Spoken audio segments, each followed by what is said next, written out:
Hello and welcome back to this tutorial. In our previous video, we were able to set up our virtual environment and install the libraries that we need for automating our scripts. In this video, we are going to be using the Sched library to automate our work. So without further waste of your time, I'm going to go ahead with importing the libraries that we need. So the first library we are going to be importing is the Sched library. So I'm just going to quickly write the import statement. So I'm going to write import Sched. And the next library we are going to be putting is the time library. So I'm going to import that too. And then the next one, we are going to import the datetime library. So we are going to write the import statement. Okay, the next thing we're going to do is to create an instance of this Sched library so that we can start using the Sched methods on it. So I'm going to create one and I'm going to call it schedule. I'm going to set it to an instance of the Sched library. So, and I'm going to call the class scheduler. So I'm going to write sched.scheduler. So the scheduler class in the Sched library is what we are going to be using to automate our tasks. And this class requires two arguments. So we are going to be passing in two arguments. So the first one is time.time and the second one is time.sleep. Okay, now that you have created the instance of the Sched library, the next thing we want to create is the action that we want to automate. And we are going to create it with a function, right? So I am going to define a function, and that is the action that we want to automate. So, and it's just going to be a print function. So I'm going to call it print function. So, and in this print function, I'll be passing in an argument. So, and I'm going to call it an arg and I will give it a default value. So I'm just going to call it default and then I'm closing my function header. So the next thing I'm going to do is that I'm going to write the body of this function.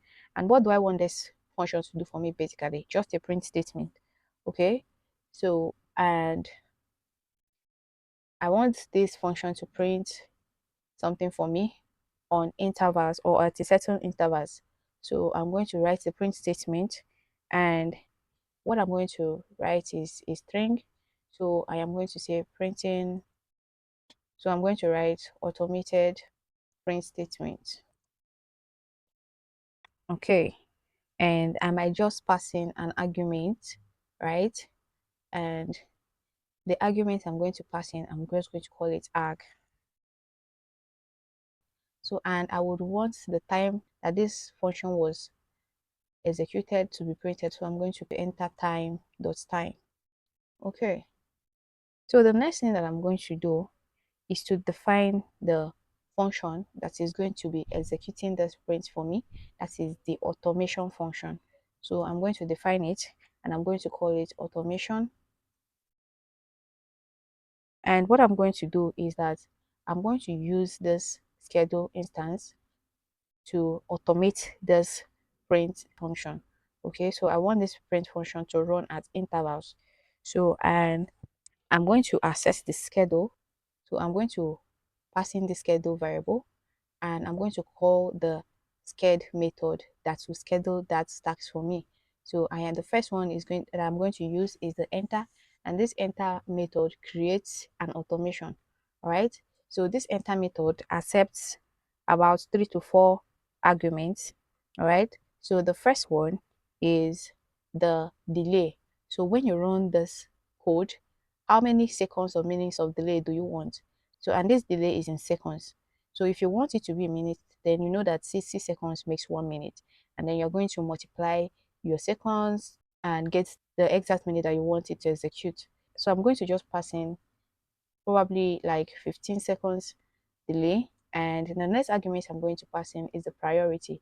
So the priority is going to be an integer as well. And the lower the integer, the higher the priority. So assuming I'm passing 7 here, then it's of low priority than the one that has 1. Okay, so the one that has 1 as the priority will execute first. So I'm going to leave it at 1.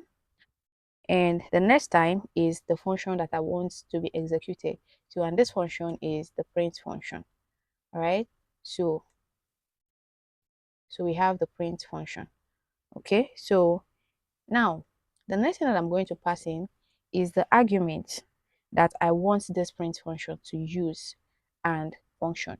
Okay. So assuming I have an argument that this function is going to use, maybe it's a calculation function, and the argument is going to be 1 or 2 that is going to be calculated, then I'm going to pass in the argument here. Okay, so there I'm going to call it argument. So as you can see, the variable is here as argument, and I'm going to open and close my parenthesis. So I'm going to pass it in as a tuple, and I am going to call it argument 1. So I'm going to pass it as a string, argument 1, and I'm going to place my comma there to make it a tuple, right? So this is one function. So when I call this function now, this script will run, but this print statement will not run. And it's only after the 15 seconds of delay that we set here that this print function will run, right? So that is how it works. I'm also going to create other schedules, right? So, and I'm going to also use this print function. And the reason is because I want to differentiate 1 or 2 things when you're creating your schedule, right? So now the second one is that I'm going to call the Sched variable again. So, and I'm also going to use this enter method, and I'm going to make the priority. I'm going to give it the same amount of delay, but I'm going to change the priority to 4, all right, or 2. So definitely after 15 seconds of delay, one has to execute first. So the one with the lower priority will execute. So the next one is the function. So I'll enter my print function, and the next thing I'm going to enter is the argument. So I want this argument to, when it prints, I want something unique for this particular task.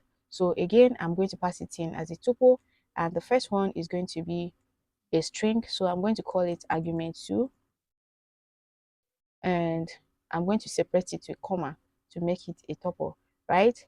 So, and I'm going to create another one inside this function, so that by the time I call this function, all of them will be running, but it's going to be according to the order of time and priority.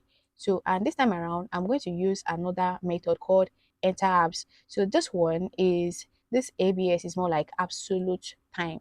So this one we're using delay, but the enter abs use an absolute time, a real time. So, and the time that this function is expecting is more of a timestamp, is a float value, and this time is set according to a time structure called the epoch timestamp, and it's just like a time that is set from sometime in 1970. So it's not something I can explain so much right now, but it is a floating value. So, and this figure that I'm going to pass in here now, it represents the current time, like the present time now, right? So now I'm going to pass in that figure, and I'm going to just and I'm going to pass in 1_650 underscore 000 underscore 000. So this time, according to the epoch timestamp, represents now, like right now, the current time. Okay. So, and I'm going to make the priority to be 1. Okay.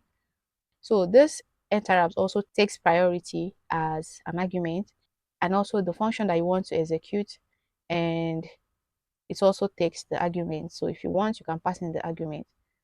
So now, and I'm going to, like we've been doing, set it to a tuple and call it argument 3.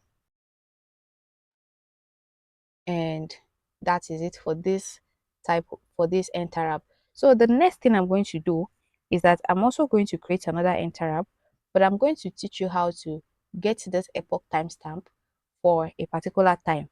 All right. So this particular one is representing now, and for instance, you want another time that is not now.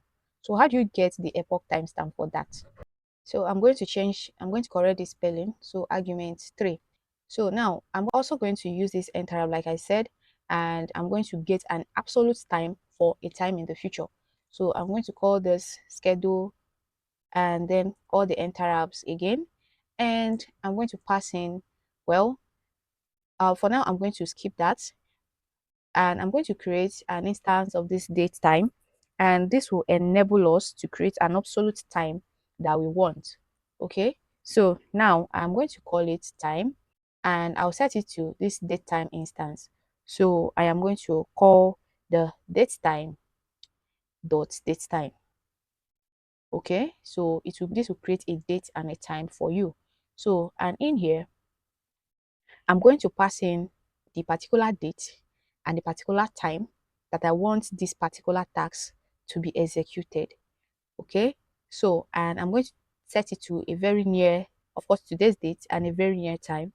So I'm going to set it to the year first, so 2025, separated by comma. The next one is the month, so 12, and the next time is going to be the date. So today's date is 15th, and the next argument is going to be the hour of the day. So this is the 9 hour, and the next one is going to be the minutes of the hour. So I'm going to set it at probably 40 minutes past 9, and probably 30 seconds, just to give me enough time to run the code. Okay, so and here I'm going to call this time, right? So instead of this log floating value here, I'm going to use this time that I wrote. So I am going to pass in time, so I'm going to pass in tm, but I'm going to call the timestamp on it. So this datetime has a function called timestamp. So I'm going to call it dot timestamp, so that this time will be converted to an integer, a float like this one, right? Without that, this will not be able to read it as this time structure. Okay, so the next one is I'm also going to pass it priority. So, well, this is going to execute before this, definitely, because by the time I'll be running this, the time would have changed. So, or the time will be earlier than the time that I set here. So I am going to, so the priority might not exactly matter right now, but I'm still going to give it a priority that is lower than this, just in case. Then I'm going to pass in the function like we have been doing, and the next one I'll also pass in the argument. So argument, I will set to a tuple again, and the first item I'm going to call it using timestamp,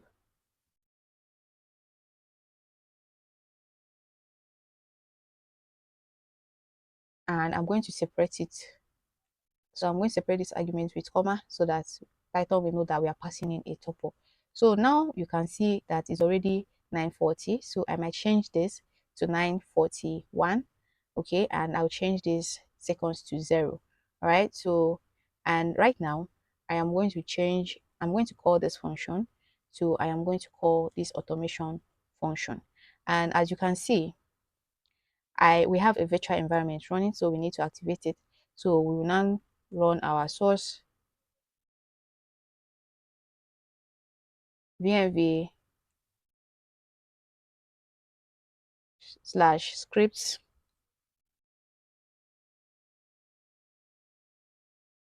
slash activate.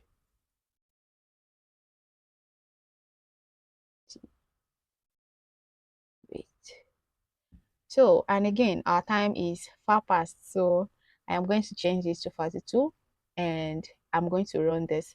So this one will run first, and then one after 5 seconds, 15 seconds of delay, one of this will run, and then the next one will run before we get to this other one. So I am going to run this, and oof, I forgot to add my braces. So nothing is really happening right now.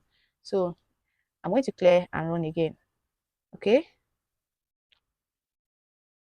All right, so nothing is happening right now because I forgot to run it from the script. So I'm going to say schedule.run for all these task schedules to run. Okay, so I'm going to say dot run, and I think that is it. All right, and by the time we run this, we should be getting our functions running. So again, we are changing our time and we are running it. So, all right.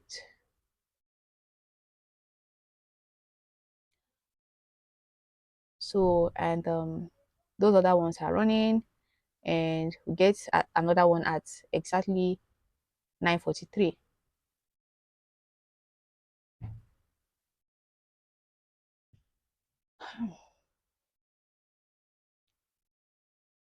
Okay, so 9:43, we got the last one.